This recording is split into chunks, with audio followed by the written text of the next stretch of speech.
Assalamualaikum warahmatullahi wabarakatuh. Di sini saya akan menjelaskan bab 2 tentang masalah ekonomi. Sebelum saya menjelaskan, izinkan saya memperkenalkan diri. Nama saya Fadila Syifani Putri, kelas 10E, absen 12. Yang pertama, kebutuhan yang tidak terbatas berdasarkan intensitasnya. Yang pertama, kebutuhan primer, kebutuhan yang harus dipenuhi demi kelangsungan, contohnya makanan, pakaian, dan tempat tinggal. Yang B, kebutuhan sekunder, kebutuhan pelengkap yang dipenuhi setelah kebutuhan primer, contohnya sepatu dan tas. Yang C, kebutuhan tersier, kebutuhan mewah yang dipenuhi setelah kebutuhan primer dan sekunder telah dipenuhi, contohnya mobil mewah, perhiasan, dan villa mewah. Yang kedua, berdasarkan subjek yang membutuhkan. A. Kebutuhan individu, kebutuhan yang berhubungan dengan berbagai individu yang berbeda, contohnya membaca buku ekonomi. B. Kebutuhan umum, kebutuhan yang berhubungan dengan masyarakat atau juga kebutuhan sosial, contohnya jalan raya dan jaringan listrik. Yang ketiga, berdasarkan waktu. A. Kebutuhan sekarang, kebutuhan yang tidak dapat ditunda pemenuhannya dan harus dilakukan saat ini. Contohnya, orang sakit harus segera berobat atau dirawat di rumah sakit.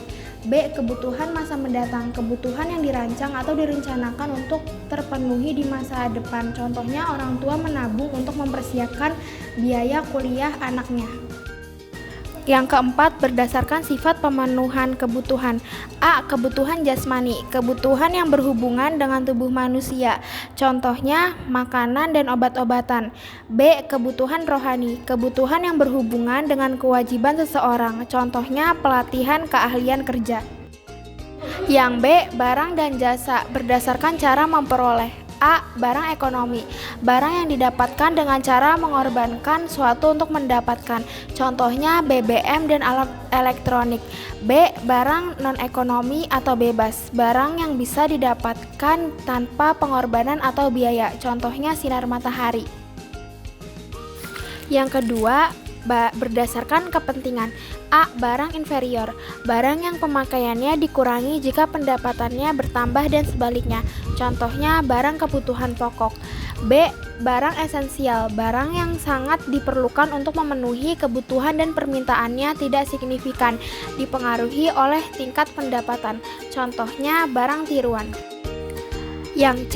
Barang normal, barang yang permintaannya bertambah saat pendapatan meningkat, contohnya alat-alat komunikasi. D. Barang mewah, barang berharga mahal dan dapat menaikkan status sosial penggunaannya, contohnya mobil mewah. Yang ketiga, berdasarkan cara penggunaan. A. Barang publik, barang yang digunakan untuk kepentingan masyarakat umum, contohnya angkutan umum. Yang B. Barang pribadi, barang yang dimiliki dan digunakan oleh individu atau perorangan, contohnya pakaian. Yang keempat, berdasarkan hubungan pemakaian. A. Barang substitusi, barang yang dapat menyajikan barang lain, contohnya beras dan jagung. B. Barang komplementer, barang yang kegunaannya bertambah jika digunakan, contohnya sepatu dan kaos kaki.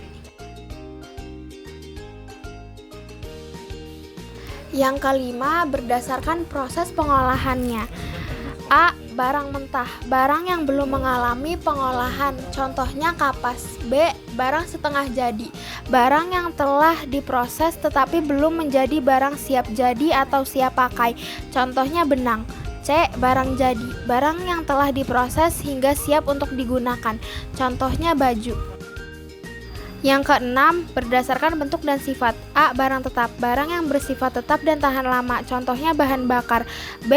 Barang bergerak, barang yang bersifat tidak tetap dan masa pakainya pendek, contohnya mesin jahit. C.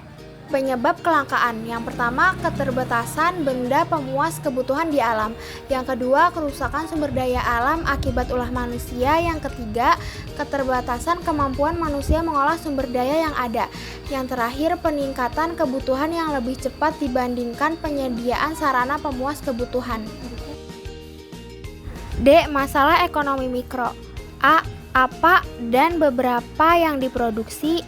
B. Bagaimana memproduksi. C. Untuk siapa barang diproduksi. Masalah ekonomi dalam konteks ekonomi mikro. Yang pertama, pertumbuhan ekonomi. Yang kedua, masalah ketidakstabilan kegiatan ekonomi.